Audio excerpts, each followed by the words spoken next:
اور اب کچھ خبریں کھیل کے میدان سے۔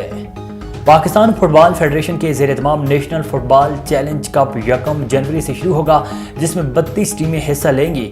پی ایف ایف کے مطابق ایونٹ میں وابٹا کی ٹیم اعزاز کا دفاع کرے گی، جبکہ ایونٹ کے میچز راولپنڈی، پشاور، کوئٹہ، چمن، کراچی، لاہور، فیصل آباد اور بہاولپور میں کھیلے جائیں گے۔ نیشنل ایونٹ میں شریک تمام ٹیموں کو 8 گروپس میں تقسیم کیا گیا ہے، جبکہ ہر ٹیموں 3 ہوم اور 3 اوے میچز کھیلنے کا موقع ملے گا۔ ہر گروپ سے سرفہرست 2 ٹیمیں راؤنڈ 16 کے لیے کوالیفائی کریں گی۔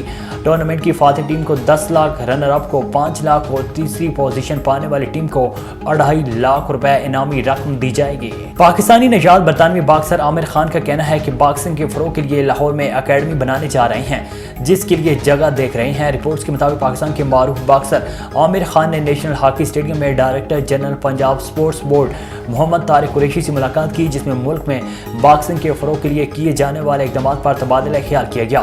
اس موقع پر میڈیا سے گفتگو کرتے ہوئے باکسر عامر خان کا کہنا تھا کہ ملک میں باکسنگ کے نئے ٹیلنٹ کو سامنے لانے کا فیصلہ کیا ہے، جس کے تحت سپورٹس بورڈ پنجاب کے ساتھ مل کر لاہور میں باکسنگ اکیڈمی بنانے جا رہے ہیں۔ قومی کرکٹ ٹیم کے فاسٹ بالر شہنشاہ افریدی نے نیوزی لینڈ کے خلاف ون ڈے سیریز میں واپسی مشکل قرار دے دی۔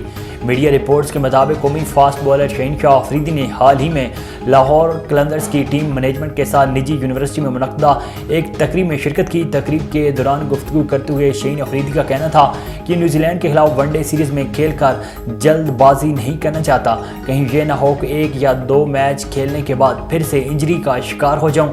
فاسٹ بالر نے مزید کہا ہے کہ پاکستان سپر لیگ کے لیے تیاری کر رہا ہوں، انشاءاللہ PSL میں ایکشن میں ضرور نظر آؤں گا۔